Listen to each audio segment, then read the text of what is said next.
So I'm in Bali right now, which is probably one of the most overcrowded tourist spots in all of Asia. But I'm about to get a flight from this airport and head to the least visited country in all of Asia. The country that I'm about to go to shares a land border with Indonesia and it's only 600 kilometers from Australia. But I've been talking to probably like dozens of people that live here or are from Australia that I've never heard of this place. It's a relatively small country and has a population of just over 1 million, but it's a fascinating one. The official currency is the US dollar. It's the only Portuguese-speaking country in all of Asia, and it is the newest country in all of Asia that has quite the colorful history. So I'm talking about the country of East Timor, or Timor-Leste. And in this video, I'm very excited to go there for the first time and show you guys what it's really like. Allow me to show you why you need to visit the least visited country in Asia. So we've arrived at Dili Airport and it's been a lot of stuff happening for the last hours. So the flight was fine, it was only 2 hours. I got to take a nap, they gave us some average pasta. And then we got off and there was like literally only like 2 planes in the entire runway and that was it. And then we walked out and we had to pay with cash for this $30 tourist fee. But then we got taken to the back for like extra security questions, which is probably because of me. I'm traveling with Amelie, by the way. She's from the UK, so she's definitely not the reason we got stopped. And after the customs questioned us, then we went to pick up our luggage and there's like not a lot of people, not a lot of foreigners visiting. I think there was like maybe 10 foreigners on this flight and there's like 2 flights that come in here, one from Bali, another one from Australia, I think. We got our luggage and now we're outside. I have to go out to the ATM to get cash because most of the places seem to be only accepting cash, not card. The second ATM I tried accepted my debit card and I was able to withdraw some US dollars, and now I'm getting a SIM card installed on my phone right here, and then we're supposed to head to the hotel. This airport looks a lot like a lot of bus stations and train stations in a lot of places. It's very small, and the visa they give you here is like a really cool looking one. It's like a proper sticker visa that you get when you get your visa from embassy, not like an unusual stamp. On to the hotel. What's your name? My name is John. John? What's your name? Nadir? Nice to meet you. Welcome to Timor-Leste. Yeah. So Timor-Leste is a very interesting country because it is technically in Asia, but it also like sits on kind of the border area of Oceania. So the people are like a mix of everything that I'll talk more about later. So it's a Catholic country and it's 97% Catholic. This is the only Christian country in Southeast Asia except for the Philippines. Now we're about to get on a taxi and head out because it's so hot. Normally I think it's like $5-10 to go around the city, but from the airport we gotta pay airport prices, so we're just gonna pay $15 and get on this taxi. Thank you, brother. Yeah. Thank you. $15 is okay? Yeah, okay. So the door handle's broken here, but it opens. This one on the other side, this door doesn't really even open.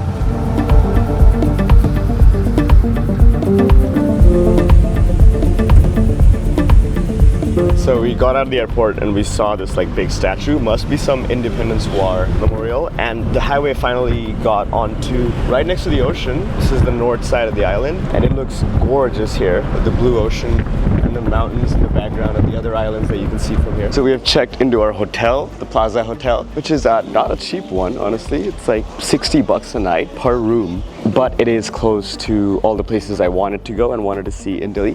So it was worth staying here and the reviews look pretty good and it seems okay. But in Bali, you could probably stay in a similar place like this for like half the price.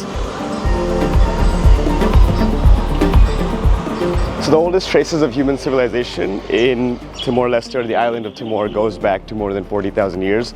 For many years, many waves of Austronesian people and people from Papua came and settled here, which is why there's like a very diverse mix of cultures and languages. There's over 30 indigenous languages in this place, and the fact that this is like a mountainous country also adds to the diversity because there's lots of remote mountainous areas in these countries where people live. Indonesian is widely spoken and English will hopefully get you by around Dili as well, but the official languages of Timor-Leste are Portuguese and the local language of Tetum. Now let's talk about why it's Portuguese. So the Portuguese were trading in this area more than 500 years ago, but in 1702 it was officially declared a Portuguese colony. Now the Dutch were also here establishing colonies. They were controlling much more of the region. Pretty much most of Indonesia that you see today was controlled by the Dutch. So the Dutch and Portuguese were fighting over who gets to control what land. And the current border of Timor-Leste, Indonesia, that like splits the island in half, was actually the border between the Dutch colony and the Portuguese colony that was established in 1914. So unfortunately, for most of the 4 centuries that the Portuguese controlled this part of the island, this was a neglected place. They didn't really spend too much money or invest too much on building up this place. But it is like the farthest east point of influence that the Portuguese have, along with Macau, anywhere in the world. And to see more of the Portuguese influence on the architecture, at least, we can go to the city center of Dili. Good thing is the city center is right there. By the way, Dili is the capital and the largest city of this country, but it's not that big. It's not that hard to get from one end to the other. Just from walking around here for a little bit, you can see there's a lot of flags of Timor-Leste. So we walked for like a few hundred meters and seen like 5. Okay, so I'm in front of this historic 19th century Portuguese colonial building called Casa Europa. It was initially like Portuguese infantry barracks, but later in the 1930s it became the home of the municipality of the Dili administration. Now it is the oldest surviving building in Dili city center, but it's currently empty and no one's using it, and it's like locked up, and there's like all these vines and stuff growing on it. It looks like an abandoned place right now. So right next to Casa Europa is actually the government building, the main government building of Timor-Leste. This is the workplace of the Prime Minister and the constitutional government of East Timor. But back near the end of the colonial empire, this used to be the workplace of the Portuguese colonial government. Cool thing is that the old colonial center is literally right next to the ocean. I mean, there's like a bit of a beach over there, but it's mostly like mossy rocks and like a little bit smelly. And interestingly, you see a couple of like cannons right here. Must be from the colonial era. So during the early colonial days, sandalwood was actually the biggest export from the island of Timor. But later on, coffee replaced it and became much more significant. And to this day, it is the biggest import, only after oil and gas. And Timorese coffee is actually known all over the world. So we're gonna try to go to a cafe and drink some Timorese coffee because we need it, because we woke up at 5:45 a.m. Not sure what these guys are doing behind me here, but they've been digging under these rocks on the beach for a while.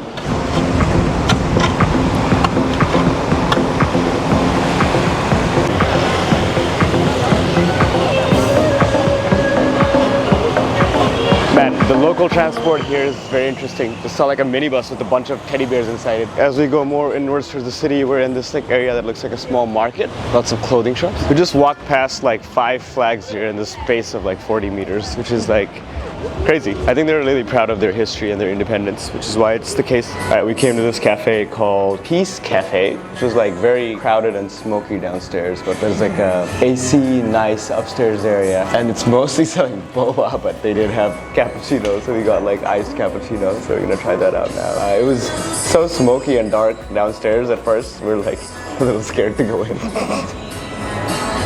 But no, it's not bad, it's like a nice cafe. The pop. Yeah. So this is really cool. Even though they use the US dollar as their paper money, for all their coins they use these coins that look like they have Portuguese writing on them. So they had 50-cent coins, and they also have these 100-cent coins which say 100 centavos. I've never seen this before. And on the other side of the coin, I think there's like a picture of an indigenous person. Something really cool about this city that I've noticed so far is that you can see the mountains in the distance from just about anywhere in the city. There's the beach and the mountains right next to each other. Okay, now that the sun's not like super bright anymore, it's a little bit more cloudy. The waterfront actually looks insanely gorgeous. The colors are really beautiful right now.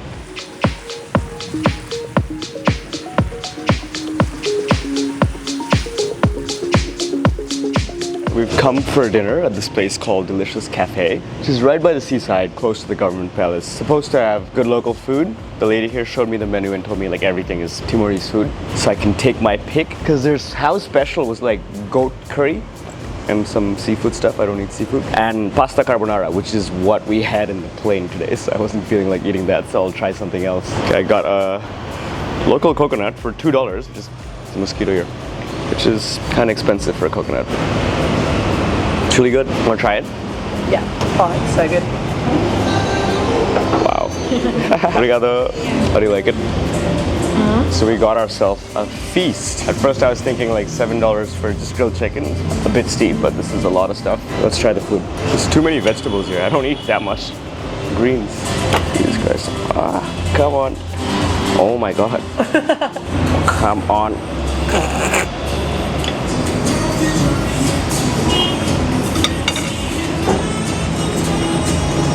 The chicken meat is really tough, but it's pretty good. Okay, so it's day 2 and we slept in. It's like noon because we're so tired from yesterday.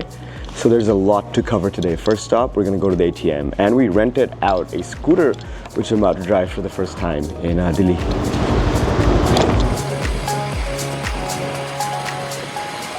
So the crazy thing here was, even though I paid $35 a day for a new bike, we ended up getting a bike where even the rear brakes didn't work. So we had to go like 25 kilometers per hour for the rest of the day to risk not crashing it. Now in the past, on top of being worried about crashing your bike, I would have to be worried about getting proper medical care and having that covered after a crash. Now I don't have to worry about that because I'm covered by Safety Wing insurance. With my Safety Wing pay-as-you-go subscription, I'm covered in up to 180 countries, up to $250,000 with a $0 deductible. Which means that I'm not only covered for motorcycle crashes, I'm also covered for small things like an upset stomach as well. I usually also get the adventure sports package, which covers me in extreme sports that I do, like skydiving and scuba diving. I also get the electronic theft add-on coverage to make me feel more at peace with walking around or traveling around with expensive camera stuff. So if you're traveling like me for a long time or even for a short time, I would strongly recommend getting insurance like Safety Wing that will cover you if something goes wrong on your trips.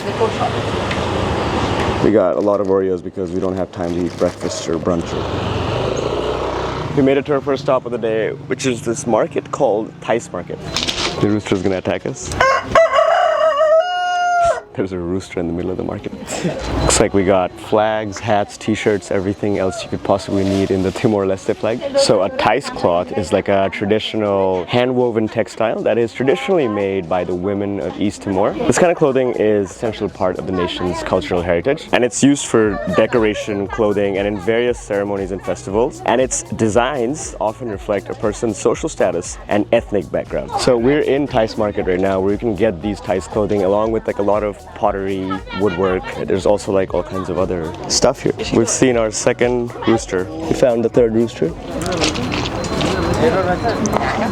Emily got a Tice. She got it for her mom for $5. Obrigado. Obrigada.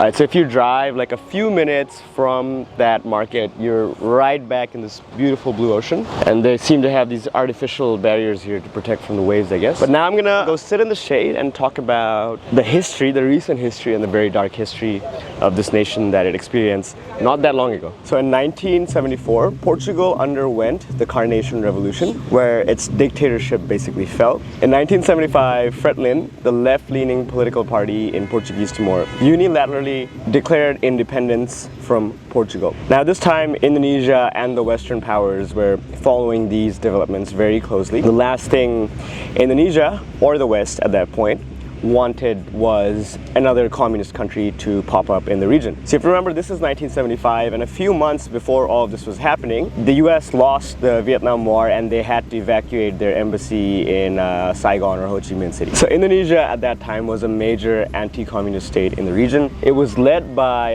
Suharto and his military authoritarian regime, who kind of defeated their own communist rivals in 1965 in Indonesia. So his regime was very alarmed by the prospect of a communist state like popping up in the middle of the archipelago. So in December 1975, Suharto actually met with US President Ford and Henry Kissinger, who came to Indonesia to visit him and basically gave him the go-ahead to go through with an invasion of East Timor to annex the whole area. And after that, basically using US supplied weapons, they started invading this place.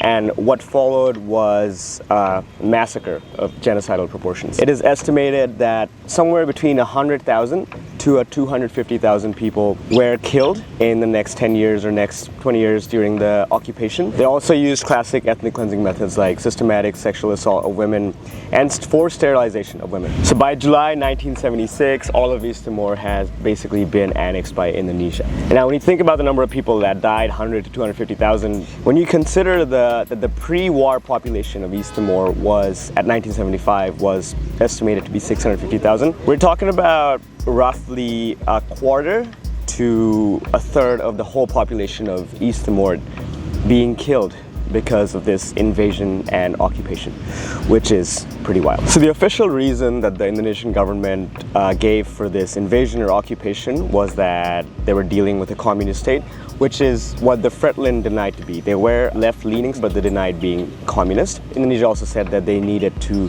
develop the area more and other excuses like that. Why, they ask, are the Indonesians invading us?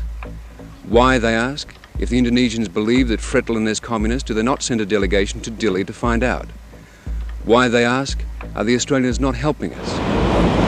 So right now I'm in front of the Church of St. Anthony of Motael, and this is actually the oldest church in all of Timor-Leste, and it was originally built around 1800. But we're here because this church played a very important role during the independence struggle of East Timor. So in 1991, when pro-independence activists demonstrated against the Indonesian occupation, they were offered safety or refuge in this church. There's a man named Sebastião Gomes who was part of the pro-independence youth movement and was very involved in organizing a peaceful resistance to the occupation. And then on October 28th of 1991, the Indonesian armed forces stormed the church and shot and killed him right here.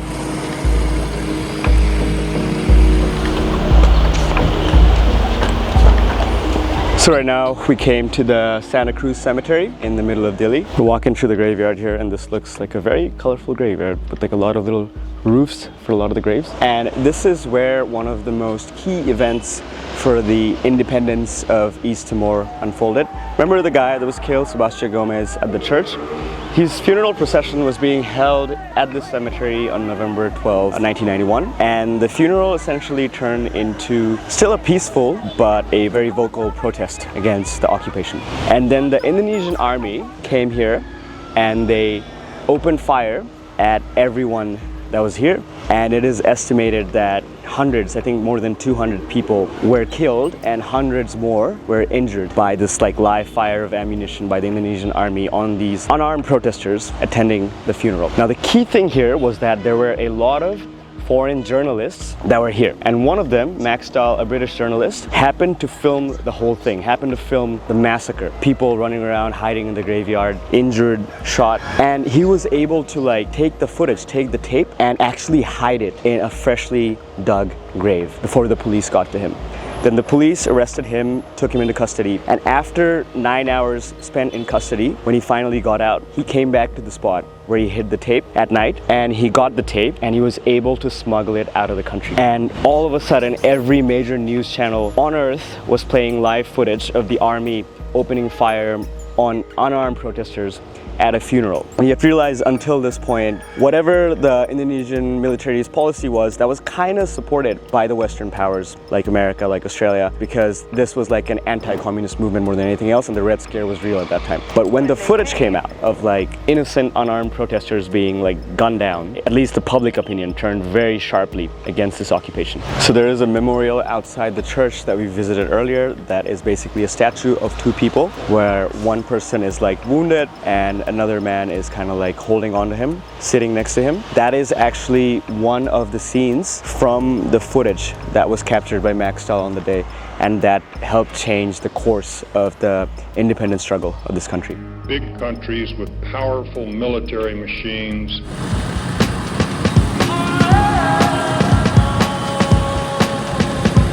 So we came to this place called Fatima Cafe. That is a cafe that we actually wanted to come to yesterday, but it was just too much of a walk away. We didn't want to pay like triple the taxi price again because we didn't know how to bargain. Today we finally drove here on the scooter and trying some Timorese cafe or coffee.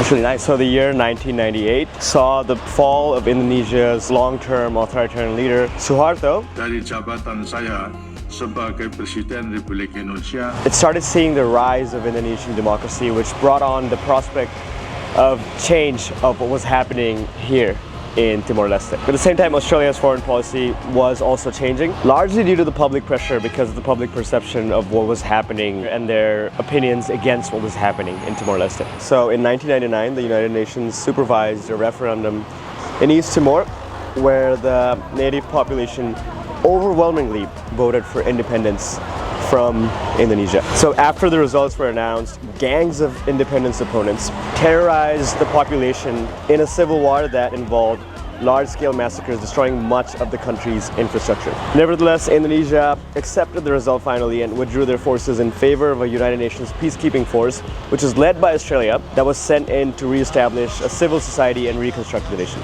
So on 20th May 2002, Timor-Leste or East Timor was finally recognized as an independent nation, as the newest nation in Asia. It might surprise you, but relations with Indonesia have actually become quite cordial since Timor-Leste gained independence. In 2005, the Commission for Reception, Truth and Reconciliation in East Timor reported on the human rights violations in the period of Indonesian occupation and offered basically the first ever national history of Timor-Leste, driven by the oral history of the Timorese people that had survived the occupation. In 2008, the Indonesia Timor-Leste Commission for Truth and Friendship, which was created by the governments of both these countries, confirmed most of the earlier commission's findings. So obviously there's still like a lot of reconciliation to be done because of the horrors that the people here experienced during the occupation and during the independence war. But both countries have tried to move past together, and Indonesia is actually now Timor-Leste's biggest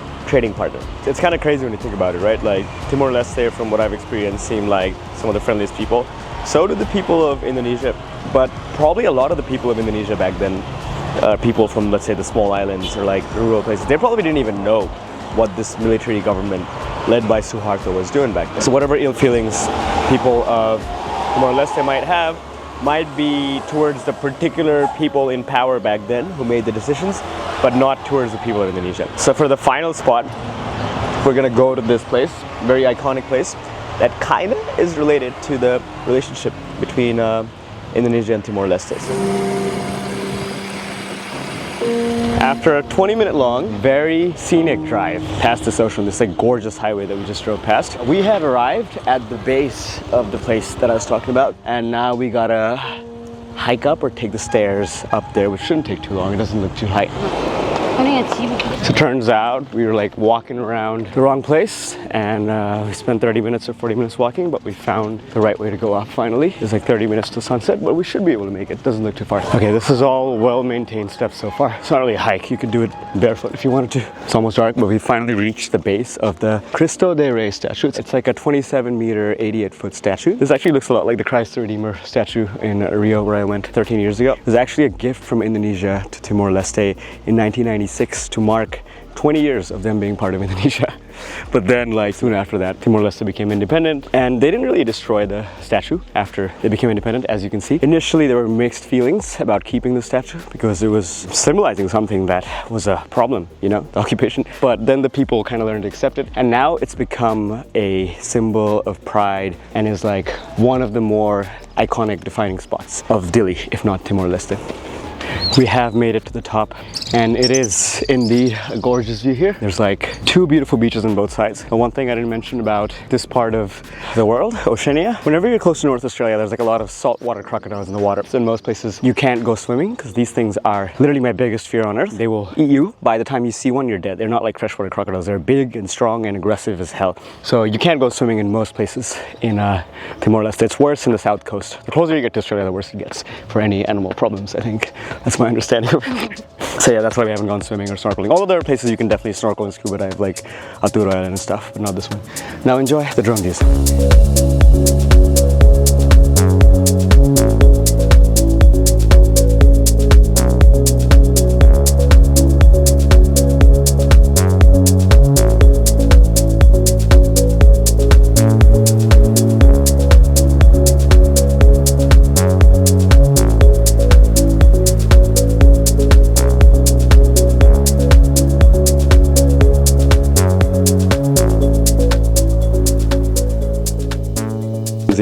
Stuff. Hashtag golden hour. It is getting dark very, very fast.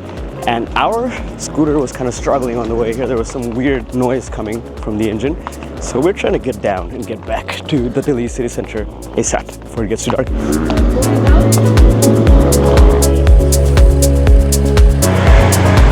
So for dinner we came to this very local Southeast Asian restaurant right next to our hotel because we didn't want to go too far in the dark in our scooter, which we have to return very soon. Instead of trying Timorese food, we just got what we know, which is nasi goreng vegetarian. But they do have like a buffet and like a lot of different kinds of food. So I had to stop kind of talking about the situation in East Timor earlier because it was getting dark and we had to get the hell out of there. But I'll continue with the issues that Timor-Leste has continued to face even after it became independent, largely due to the occupation and the problems it had to go through while it was occupied. It has one of the lowest GDPs in all of Asia. It also suffers from what economists call the resource curse, is that it's overly dependent on its natural resources, oil and gas, which actually makes up to like 80% of the government budget. Timor-Leste has also signed up to China's Belt and Road Initiative. While that has improved infrastructure, that hasn't really helped with long-lasting jobs. Employment is interesting, although like when you look at working age people, which are people between the age of 50 and 49, 91% of men are employed, only 43% of women are employed. Now those people that are living in the capital of Delhi are on average better off compared to the rest of the country, especially the rural parts, but there's still definitely progress that needs to be made and hopefully will be made now that it's an independent country that gets to control its own fate. Okay, so our food has arrived, which is basically, looks like nasi goreng with red, we had red rice yesterday as well, right? And chips, which is classic.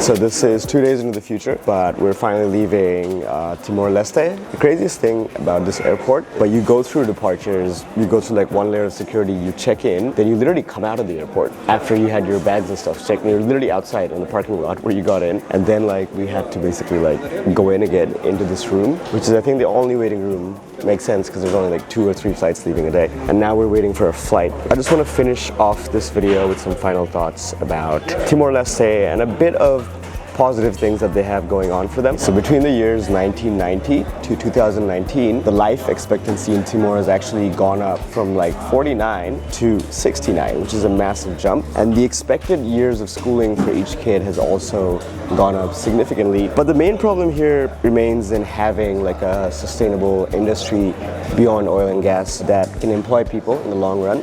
And I think this is where tourists come in, because an increase in tourism does create these tourism-related jobs, which can help people sustain their economy in like a long-lasting way. And as to why tourists should actually come here, this is one of the most biodiverse places in the world, especially the oceans, like near Athura in the north. That is literally one of the best places to scuba dive in the world or just go snorkeling, because there's so much untouched reef there. Unfortunately, we did not have the chance to go there, but even on land, there's a lot of biodiversity, and mountainous terrain is actually really insane. We went around the country exploring the mountain side yesterday, did some hikes, saw one of the coolest waterfalls I've seen in Southeast Asia, saw some coffee plantations and whatnot, so that stuff is really cool and definitely worth visiting. And for a small island, it does get pretty high. The highest mountain is 3,000 meters. And on top of that, the people are as friendly as it gets. It's honestly a fun place to visit. If you can afford it, there's definitely a good reason to come visit Timor-Leste. Okay, that is going to be it for this video. If you like this video, feel free to like it. If you want to watch more videos like this, feel free to subscribe to my channel.